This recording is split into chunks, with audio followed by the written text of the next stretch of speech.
अभी एक कॉन्सेप्ट आया है, उसको बोलते हैं फॉर्मेलिन। कल मैंने आपको पढ़ाया था फॉर्मल्डिहाइड, याद है कहां पढ़ाया था? कहां? जब सुमाग बना था। नॉक्सिस और वीओसी जब मिलते हैं in the presence of sunlight, क्या बनता है? पैन बनता है, फॉर्मल्डिहाइड बनता है, एक्रोलीन बनता है, नाइट्रिक एसिड बनता है, ग्राउंड ओजोन बनता है ना। उसके साथ साथ फॉर्मल्डिहाइड बनता है। और अगर इस फॉर्मल्डिहाइड जैसे गैस, वेरी इची गैस कि लगेगा ना तो ऐसा लगा पंजेंट गैस होता है, अगर इसको एक्वा सॉल्यूशन में डालोगे, इस गैस को पानी में डिसॉल्व करोगे, तो वहां से बनता है फॉर्मेलिन। क्या बनता है? फॉर्मेलिन। तो फॉर्मेलिन जो है लोग यूज करते हैं इसको for making industrial resin. Resin समझते हो? गोंद टाइप चीजें जो होती है, रेजिन, ठीक है ना। तो इंडस्ट्रियल पर्पजेस हैं इसके, फॉर्मेलिन को इंडस्ट्रियल रेजिन बनते हैं। और ये प्रिजर्वेशन में भी यूज होता है, फूड प्रिजर्वेशन। जो कैनड फिश होती है ना, कैनड फिश को प्रिजर्व करके कैन में भरा जाता है, ठीक है ना, तो उसमें भी यूज होता है। लेकिन जो हमारा FSSAI है, food safety standards authority of India, और एक इंटरनेशनल एजेंसी है, उसका नाम है international agency for research on cancer. International agency for research on cancer और हमारा FSSAI, दोनों ने इसको बैन किया है। बोलता है it's a carcinogen, it's a cancer causing agent. समझ आई बात? हाँ, ठीक है। क्या है कंपाउंड का नाम? फॉर्मेलिन, ठीक है ना। कल को आपको पूछ सकता है फॉर्मेलिन। पानी के साथ aqua solution, simple, it's a gas, इसको पानी में डिसॉल्व करो तो बनेगा फॉर्मेलिन। इसके इंडस्ट्रियल यूजेस हैं, फूड प्रिजर्वेशन में यूज होता है, इंडस्ट्रियल रेजिन्स बनाने में यूज होता है, जो सर्किट बोर्ड्स बनाने में काम आता है फिर आगे जाके, है ना। इलेक्ट्रॉनिक्स इंडस्ट्री में भी इसके यूजेज है। सो लेकिन है तो खतरनाक चीज। आप पूछो इसको, international agency on for research on cancer and FSSAI both have banned it, that is a carcinogen, ठीक है।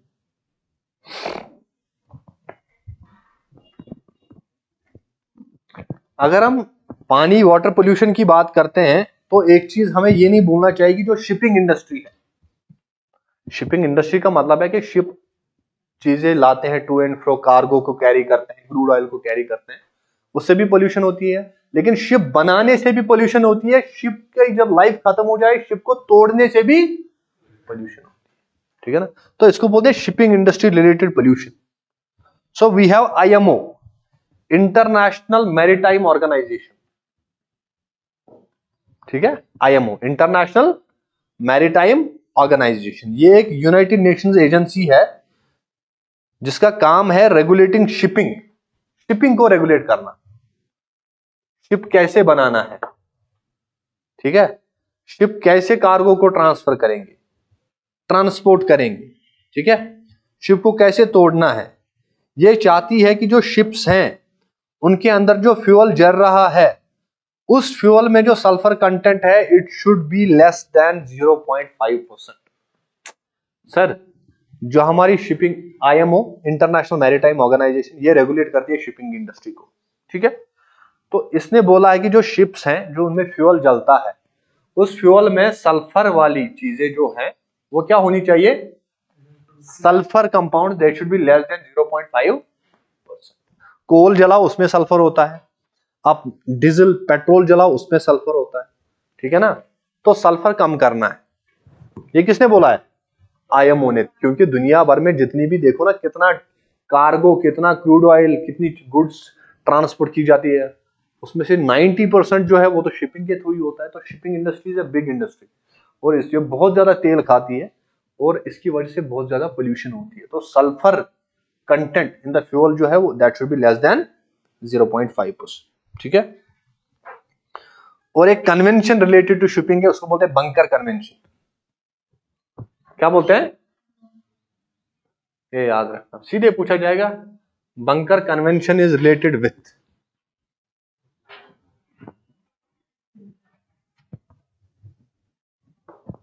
Helsinki principles are related with, हाँ, हेलसिंकी किसके रिलेटेड है? हेलसिंकी, अरे वो नहीं है फिनलैंड, वो तो आपस में किसके रिलेटेड है? एयर पोल्यूशन कि जो फाइनेंस पोर्टफोलियोज हैं उनका इन्वायरमेंटल इंपैक्ट देखना है। Brazzaville declaration is related with, notes में देख लेना लास्ट पे जो मैंने लास्ट टाइम दिए थे, पीटलैंड्स। कौन से वाले? पीटलैंड्स। पीटलैंड क्या होता है सर?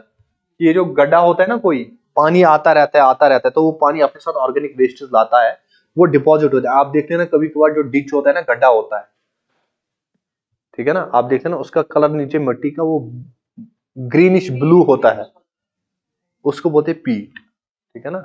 तो वो एक बेस्ट स्टोर है कार्बन का, उसके रिलेटेड डिक्लेरेशन आई थी, उसको बोलते हैं Brazzaville declaration. Brazzaville declaration, Helsinki principles, सीधे आपको 2-2.5 नंबर देंगे, ऐसी चीजें याद रखना। Similarly we have bunker convention, we have, इसको बोलते हैं international convention on civil liability for bunker oil pollution damage. Bunker convention की फुल फॉर्म क्या है? International convention on civil liability, on civil liability for bunker oil pollution damage, for bunker oil pollution damage. Ship आ गई, तेल भरा हुआ था, बीच समंदर में टूट गई, उसकी वजह से पोल्यूशन हो गई, ठीक है ना, उस पोल्यूशन की वजह से ह्यूमंस पे इंपैक्ट पड़ा, तो वो जो उसके लिए कंपनसेशन कौन देगा? या शिप डूब गई, शिप का नुकसान हो गया, शिप की वजह से जो पोल्यूशन हो गई उसकी वजह से लोगों पे इंपैक्ट पड़ गया, बताया था मैंने कल, टॉर बल्ब, ऑयल स्पिल्स, ठीक है ना, उसकी वजह से लोगों के लाइवलीहुड छीने गए, फिशरमैन बहुत सारे मर गए, तो उनको कंपनसेशन कौन देगा? उसके लिए कन्वेंशन है, it's called bunker convention, that's why it's called international convention on civil liability. कौन लायबल है इस चीज के लिए? For bunker oil pollution damage, जो ऑयल स्पिल की वजह से पोल्यूशन होगी उसके लिए कौन जिम्मेदार होगा, ठीक है ना। ये आईएमओ एडमिनिस्टर करता है इसको, कौन? शिपिंग रिलेटेड जो भी चीजें कौन एडमिनिस्टर करता है, ठीक है ना। अभी चलेगा आपका, बराबर हो जाएगा, क्या है 12:44, आधा घंटा और चलेगा। अरे कोई बात नहीं, वो सब चलता रहता है। आज तो मेरे तो 9:30 स्टार्ट था ना, मैंने तो 10 मिनट कम 10 स्टार्ट किया, फिर ब्रेक भी आपने आधा घंटा ले लिया, वो कोई दिक्कत नहीं।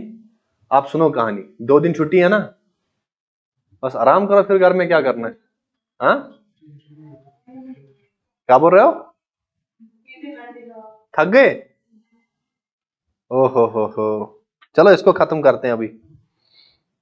बंकर कन्वेंशन आप सुनो, मैं आपको नोट्स देता हूं, फिर आपने जस्ट एक रीड मारनी है ना, सारी चीजें आपके दिमाग में बैठ जाएगी। ये है ही, पढ़ाता कोई नहीं है यार, मैं फजूल में टेंशन ले रहा हूं। मैं ये भी कर सकता हूं कि आपकी क्लास जो ना, आपको लगेगा कि सर ऐसे फूल फेंक रहा, मतलब आपको मजा आएगा, मैं आपको घर की कहानियां सुनाऊंगा, ऐसी शायरियां सुनाऊंगा जो आपने जिंदगी में कभी नहीं सुनी होगी, लेकिन काम तो नहीं होगा ना शायरी सुनने से। शायरी सुनने से, कहानियां सुनने से घर थोड़ी बनता है किसी। जिस काम के लिए आए मैं उस पर फोकस रखता हूँ, कोई पढ़ाता भी नहीं है सब, लेकिन पूछा जाएगा। नहीं पढ़ाएंगे यहाँ पे तो आपने खुद पढ़ना है इसको, और फिर चुन चुन के ढूंढना पड़ेगा कौन सी चीजें किस चीज के रिलेटेड है। इसलिए मैं थोड़ा ज्यादा पेन्स दे रहा हूँ, और लोगों को समझ लगता है कि यही बेवकूफ है, ठीक है ना। क्या होता है, बोलते हैं खोटी नीयत खोटे सिक्के, ना देवन सच्चा हानि, बदलेगा तू बदलेगा सब, दे नफ्स अपने तू कुर्बानी, ठीक है। आपको समझ आया? ये पंजाबी बुल्ले शाह का कलाम है। क्या? खोटी नीयत खोटे सिक्के, ना देवन सच्चा हानि, मतलब खोटी नीयत और खोटे पैसे जो है ना, उससे अच्छा दोस्त आपको कभी नहीं मिलेगा जिंदगी में। बदलेगा तू बदलेगा सब, ये दुनिया को बदलना नहीं है सर, एक ही इंसान को बदलना है आपको, सब बदल जाएगा वो, ठीक है ना। बदलेगा तू बदलेगा सब, दे नफ्स अपने तू कुर्बानी। हाँ, ठीक है। सो वही चीज यहाँ पे अप्लाई होती है कि ये तो करना है, मैं नहीं कराऊंगा, आपने खुद करना पड़ेगा। तो इसलिए मैं चाहता हूं कि जो एक ही सब्जेक्ट पढ़ो लेकिन इसको कंसोलिडेट करो, ठीक है। इसलिए ये सब चीजें जो हैं, कल को पूछा जाएगा बंकर कन्वेंशन, फिर पोल्यूशन रिलेटेड है ये चीज, तो टच तो करना ही पड़ेगा। इसलिए इसमें थोड़ा एक्स्ट्रा एफर्ट डालने, आज नहीं डालेंगे तो खुद ही डालना। मैंने बोला ना 80-20 रूल। डिफरेंट इंस्टीट्यूट्स में क्या होता है, 20% पढ़ा लिया बहुत है। आपको बोलेंगे कि मुझे तो आप में IAS ऑफिसर दिखता है, ये कहानी सुना सुना के आपको खुश कर देंगे ताकि पढ़ाना ना पड़े, बटरिंग कर देंगे, ठीक है ना। आपकी शक्ल IAS जैसी है, उसको बोलेंगे तू तो IPS लगेगा, तेरी हाइट अच्छी है। कुछ नहीं होगा यार, पढ़ने से सब कुछ होगा, ठीक है ना। तो that is why I am taking pains, ताकि आप लोगों को फायदा हो। वरना ये सब चीज, वरना तो पोल्यूशन तो कल ही खत्म था ना। आज मुझे नॉइज वाइज पढ़ाना था, इतने डेसिबल होंगे तो नॉइज होगा, इससे 10% बढ़ेगा तो डबल लाउडनेस होगी, खत्म बात, चलो आगे, ठीक है। वो चीजें इसमें आती हैं। सो बंकर कन्वेंशन किसके रिलेटेड है? ऑयल स्पिल, यानी शिपिंग रिलेटेड जो भी पोल्यूशन होगी, ठीक है। सो कंपनसेशन कौन देगा इसके अंडर? IMO नहीं देगा। ये चाहता है कि जो शिप्स हैं उनको इंश्योरेंस लेनी चाहिए, जो शिप्स हैं उनको इंश्योरेंस लेनी चाहिए। फॉर एग्जाम्पल आपकी गाड़ी है, आपने इंश्योरेंस ली है, तो आप जा रहे रोड पे, कोई ठुक गया रास्ते में, मर गया, तो जिस कंपनी के अंदर आपने इंश्योरेंस किया, कल को कोर्ट में केस जाएगा, वो बोलेगा इसको 10 लाख रुपए दे दो, तो आपने जेब से नहीं देने, वो इंश्योरेंस कंपनी देगी जहां से आपने इंश्योरेंस लिया है, ठीक है। So they should ensure their ships against the leakages, ठीक है। तो इंश्योरेंस ले लो, कल को कोई प्रॉब्लम हो जाएगी, फिर क्या, फिर इंश्योरेंस कंपनी वो पैसा देगी, ठीक है। लेकिन याद रखना मेरी बात, India is yet to ratify this convention. India ने अभी इस कन्वेंशन को रेटिफाई नहीं किया है। One is signing, another is ratification. देखो आगे ना निकल के चीजें, one is India signatory, yes, India ने साइन किया है, यहां से कोई बंदा गया साइन कर दिया, लेकिन साइन करने के बाद इसको रेटिफाई करना पड़ता है। रेटिफाई मतलब इसको पार्लियामेंट में एज अ बिल इंट्रोड्यूस करना है और पास करना है, फिर लॉ बनता है। किससे? बंकर कन्वेंशन से देखो इंश्योरेंस है। फॉर एग्जांपल जो मरीन इकोलॉजी डैमेज होगी, जो फिश, फॉर एग्जांपल केरला का कोस्ट है, वहां पे फिश है बहुत ज्यादा है, बाहर से शिप आ गया, शिप डूब गया, तो वहां पे क्या होगा कि वो पूरा पानी से भर जाएगा, जो नीचे फिश होगी वो मर जाएगी, या आप उस पानी में आप फिशिंग नहीं कर सकते हो अभी 1 महीने के लिए, या जो फिशरमैन आसपास है वो मर गए, ठीक है ना। तो कौन लाइवलीहुड उनका यहाँ पे सस्टेन करेगा? उसके लिए पैसा वो इंश्योरेंस कंपनी देगी, ठीक है ना। और फिर उनका ये भी काम है कि उनको साफ करना है उस तेल को, ठीक है ना, ताकि इन्वायरमेंट जो है वो बच पाए। सो ऑयल स्पिल्स के रिलेटेड है सभी चीजें, ठीक है। ऑयल स्पिल्स मैंने बताई। अब अगर मान लीजिए ऑयल स्पिल हो गई, अब क्या करोगे, कैसे साफ करोगे? इसके लिए टेक्नोलॉजी है, उसको बोलते हैं ऑयल जैपर टेक्नोलॉजी। क्या बोलते हैं? इस पे डायरेक्ट क्वेश्चन बन सकता है। ऑयल जैपर जो है ये डेवलप की है टेरी ने। किसने? सुना है नाम कभी TERI? The Energy Research Institute of India, the Energy Research Institute of India, TERI, इसने डेवलप किया है ऑयल जैपर टेक्नोलॉजी। इसमें क्या होता है, इसमें 5 डिफरेंट टाइप्स ऑफ बैक्टीरिया जो है उनका कॉकटेल बनाया जाता है। ये बैक्टीरिया जो है ये इस ऑयल को ब्रेक डाउन करते हैं, डिकम्पोज करते हैं इस ऑयल को। क्या बोलते हैं इस टेक्नोलॉजी को? Oil zapper technology. इसमें क्या होता है, हम इसको बोलते हैं बायो रेमिडिएशन। क्या बोलते हैं? बायो मतलब लिविंग ऑर्गेनिजम्स को यूज करना किसी चीज को, रेमेडी मतलब सोल्यूशन, साफ करने के लिए। So bio remediation technology, that is called oil zapper technology. Time लगता है लेकिन हो जाता है धीरे धीरे।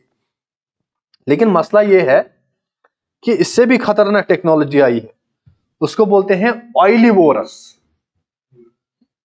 पूछा जाएगा ऑयल जैपर एंड, अगर ये नहीं पूछा तो ये ऑयलीवोरस पूछ सकता है। ऑयलीवोरस में एक एक्स्ट्रा स्ट्रेन होती है, इसमें 5 बैक्टीरिया के स्ट्रेन होती है। कितनी? 5 बैक्टीरिया स्ट्रेन आर देयर। लेकिन ऑयलीवोरस में कितनी होती है?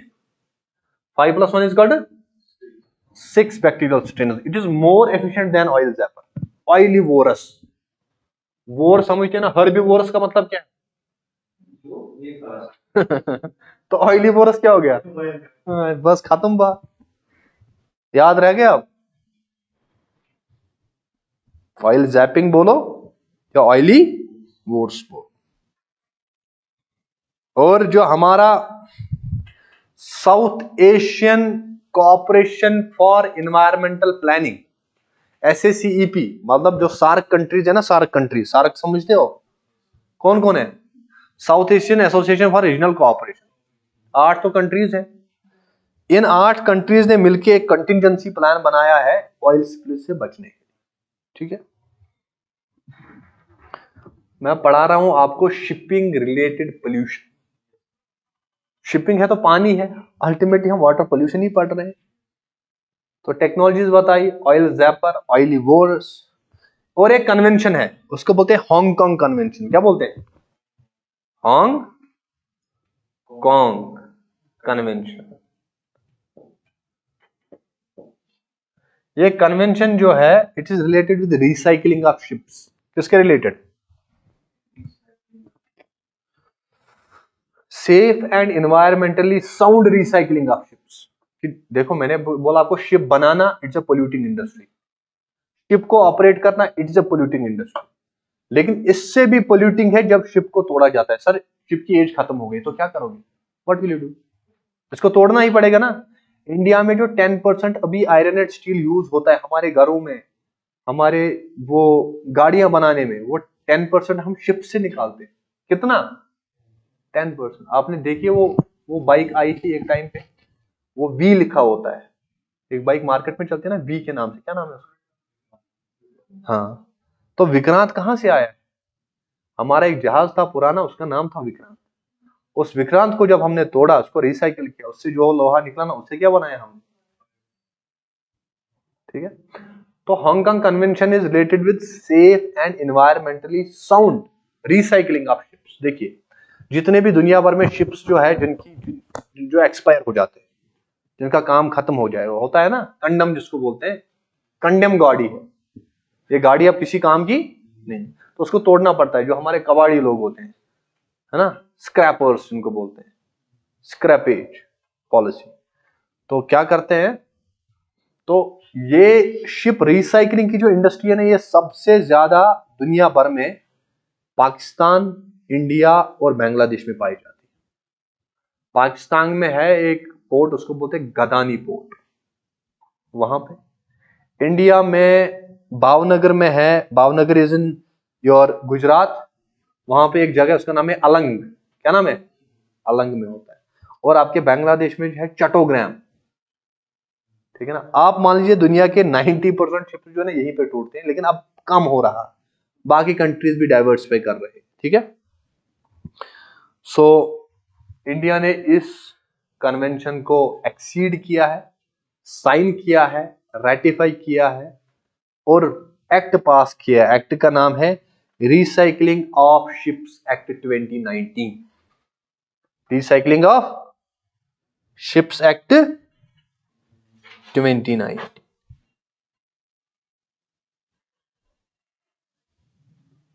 ठीक है, मैंने आपको पोल्यूशन अथॉरिटीज पढ़ाई थी, सेंट्रल पोल्यूशन कंट्रोल बोर्ड पढ़ा है कि नहीं पढ़ा है? उसके बारे में बताता हूं, ये सब पढ़ाया, आप ध्यान से सुन लो। सो दिस इज, और हम और एक इसके रिलेटेड आ रहा है एक चीज, डीकार्बनाइजिंग शिपिंग। क्या बोलते हैं इसको? ये इंपॉर्टेंट चीज याद रखना, डीकार्बनाइजिंग। हम ट्रांसपोर्ट को डीकार्बनाइज कर रहे हैं, हम शिपिंग को डीकार्बनाइज करते हैं। मतलब ऐसा हो कि गाड़ी भी चले और कार्बन भी एमिट ना हो। तो वो तभी पॉसिबल है जब आप रिन्यूएबल एनर्जी यूज करो, एफिशिएंट फ्यूल यूज करो, एनर्जी एफिशिएंसी बढ़ाओ, ठीक है ना, ये तभी जाके पॉसिबल हो सकता है। अभी मैं आपको क्या बोल रहा था, CPCB, central pollution control board. CPCB जो है इट्स अ स्टैट्यूटरी ऑर्गेनाइजेशन, मैंने बोला आपको एक्ट के अंडर बना है। उस एक्ट का नाम है water prevention and control of pollution act 1974। किस एक्ट के तहत बनाया है? Water prevention and control of pollution act 19 and. अभी तक कितने लेजिस्लेशन मैंने आपको पढ़ाए, आपको कुछ याद है? लॉज कितने मैंने पढ़ाए हैं? कौन सा? एक तो है ईपी, अरे इसके रिलेटेड बताओ ना, ईपीए इन्वायरमेंटल प्रोटेक्शन एक्ट, और कोई पढ़ा है मैंने? Wild life protection act 1972, EPA 1986। मतलब जो आपने सुना अभी तक, पढ़ाया तो नहीं डिटेल में, अभी तक आपने सुना। Forest conservation act 1980, forest act 1927 कल पढ़ा था, है ना, नाम सुना था आपने उस चीज को लेकर। तो इसी तरह जो आपका सीपीसीबी है वो किस एक्ट के अंडर बना है? Water prevention and control of pollution act 1974, ठीक है। और ये ministry of environment and forest को टेक्निकल सर्विसेज देता है। सीपीसीबी का काम क्या है? क्या काम है इसका? Technical services. फॉर एग्जांपल कितना पोल्यूशन है, हमारी जो ministry of environment forest and climate change है वो जानना चाहती है कि दिल्ली में एयर क्वालिटी कैसी है, तो उसको कैसे पता चलेगा? उसके लिए आपको टेक्नोलॉजी यूज करनी पड़ेगी।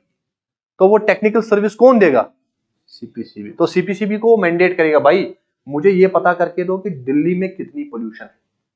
So this is called technical services. किसको देता है? MOEFCC को, फॉरेस्ट एंड क्लाइमेट चेंज, इसको टेक्निकल सर्विस देता है, ठीक है। लेकिन जो इसको पावर्स मिलते हैं, फॉर एग्जांपल ये आएगा, देखिएगा कहीं पे फैक्ट्री है झेलम के किनारे, वो झेलम को पोल्यूट करती है, ये उस फैक्ट्री को सीज करेगा सीपीसीबी, उस पे पिनल प्रोविजन लगाएगा, पनिशमेंट लगाएगा, फाइन लगाएगा। किसके तहत? पावर्स हैं इसके पास। वो पावर्स कहां से आते हैं? वो आते हैं air prevention and control of pollution act 1981, air prevention and control of pollution act 19, इसके अंडर बना है फॉर्मेशन, टेक्निकल सर्विसेज देता है MOEFCC को, और पावर्स कहां से डिराइव करता है? एक काम करना ना, जो भी आपके फ्रेंड सर्कल में लोग होंगे जो तैयारी कर रहे हैं, ठीक है ना, जो डिफरेंट इंस्टीट्यूट्स में, कभी उनके साथ डिस्कशन कर लेना इस चीज को लेके। मतलब जनरल डिस्कशन क्या ही करना है, यहाँ कोई 30 मार्क खान नहीं है। आप उनकी कॉपीज देख लो, आप उनका स्टडी मटेरियल देख लो, और उनको बोलो कि आपको क्या पढ़ाया जाता है, जैसे इन्वायरमेंट पढ़ाया जाता है ना, उनके साथ कंपेयर करना। यहां नहीं, जम्मू कश्मीर में नहीं, जो दिल्ली में भी कोचिंग दे रहे हैं, वाजीराम हो, चाणक्य हो, विजन IAS हो, कहीं पे भी उनका जस्ट स्टडी मटेरियल चेक कर लेना इन्वायरमेंट को लेके कि आपने भाई क्या क्या पढ़ा है। तो ना जनरल डिस्कशन ऐसे, जैसे आप ले में ना, आपको भी पता नहीं, आप स्टार्ट कर रहे हो कि इन्वायरमेंट को क्या पढ़ना है, क्या अप्रोच है, कौन कौन से टॉपिक्स आपने कवर किए, then you will get to know. जब तक आप कंपेयर नहीं करोगे ना, तब तक आपको क्वालिटी का पता नहीं चलेगा कि चल क्या रहा है। आपको लग रहा है कि फजूल में हम ओवर बर्डन हो रहे हैं। And these are prerequisites of the examination. आपको लगा कि जो भी आज तक मैंने आपको पढ़ाया है इन चीजों के बारे में, दे आर, मतलब आपको लग रहा है कि इंपॉर्टेंट नहीं है। एनवायरमेंटल टेक टर्मिनोलॉजी में ही बात कर रहे हैं ना हम, तो लेजिस्लेशन, कन्वेंशन, या तो वो बात करेंगे या तो कोई इनिशिएटिव है, ठीक है ना। ये पोल्यूशन है, इसको कैसे रोकना है, इंटरनेशनल लेवल पे क्या रोक रहे हैं। जैसे अभी हम ऑयल स्पिल्स है, तो है बंकर कन्वेंशन। शिपिंग की वजह से पोल्यूशन बढ़ती है, मैंने आपको बोला शिपिंग जो है ना सबसे हजार्डस इंडस्ट्री है। जो लोग उसको तोड़ते हैं ना, उनकी हेल्थ को भी एडवर्स इंपैक्ट आता है। इसलिए सरकार ने बनाया रिसाइकलिंग ऑफ शिप्स, उसके अंदर प्रोविजन लिखे हैं कैसे करना है, क्या करना है। ठीक है। सो ये है आपका ईयर एंड। तो आप सुन लो, जो सीपीसीबी है इसकी जो एम है, दो एम्स है, important AIIMS. Cleanliness of streams and well, यानी वाटर पोल्यूशन को अबेट करना। And second, improve the quality of air. तो देखो, वाटर एक्ट के अंडर बना है, पावर्स एयर एक्ट से आते हैं, तो इसके एम दोनों हैं, तो abate air pollution as well as control water pollution. ठीक है। अभी एक चीज न्यूज में आई थी कि जो हमारा यमुना रिवर है, यमुना, उसमें फ्रॉथिंग हो गई। फ्रॉथ समझते हैं ना, लॉदर, पुस, वो आया है ऊपर। तो कहां से आया है? It's an big issue. ठीक है। तो बताया जाता है कि जिसके अंदर जो ये फ्रॉथिंग हुई है, उसके लिए जो रेस्पॉन्सिबल है वो एक पोल्यूटेंट है, उसको बोलते हैं फॉस्फेट। याद है आपको फॉस्फेट? बायोजियोकेमिकल साइकिल्स का सेडिमेंट्री पार्ट फास्फोरस साइकिल। तो फॉस्फेट जो है, फॉस्फेट कंटेंट इन वाटर जो है, उसकी वजह से फ्रॉथिंग होती है, जो डिटर्जेंट से आता है। कहां से? आपने अपनी वॉशिंग मशीन में कपड़े धो लिए, या कुछ लोग जो है रूरल एरियाज में अभी भी कहां स्ट्रीम्स में धोते हैं या रिवर किनारे धोते हैं, तो डिटर्जेंट तो यूज करते हैं ना। वो डिटर्जेंट में जो फॉस्फेट है वो पानी में आता है, जिसकी वजह से फ्रॉथिंग हो रही है। नंबर 1। Number 2, surfactants. सर्फेक्टेंट समझते हो? ये ऐसे एजेंट्स होते हैं जो पानी का सरफेस टेंशन कम करते हैं।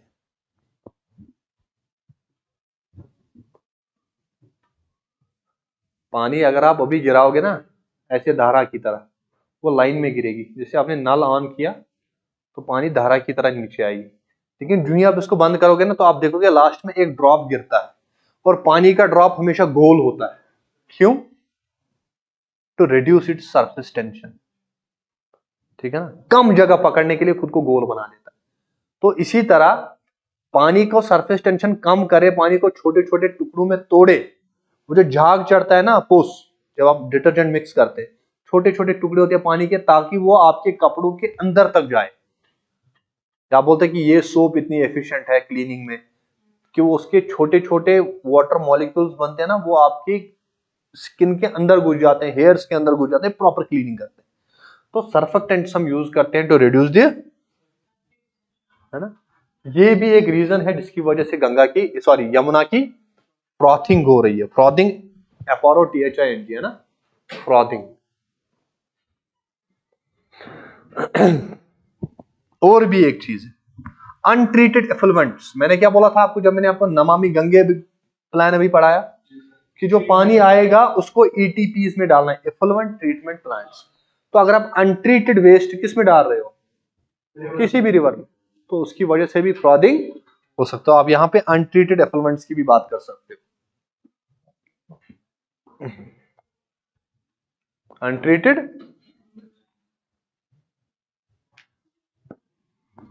ये वो चीजें हैं जिनकी वजह से फ्लडिंग हो रही है। तो क्या होता है, जब ये चीज पानी में आ गई, तो पानी जो है कहीं डैम में आ गया, डैम से तेज नीचे उतर के आ गया, कहीं पे रिवर की सरफेस एरिया कम हो जाती है, जैसे ये रिवर है जैसे चल रही है, कहीं पे रिवर नैरो हो गया, तो यहाँ पानी तेज फ्लो करेगा, यहाँ स्लो फ्लो करेगा, तो इसकी वजह से टर्बुलेंस आती है पानी में, तो पानी का शेकिंग हो जाता है, जिसकी वजह से ये जो चीजें हैं इनकी वजह से क्या आता है, फ्रॉथ आ जाता है, फ्रॉथिंग हो जाती है। ठीक है। सो ये आप चीजें इसमें याद रख सकते हो। ठीक है।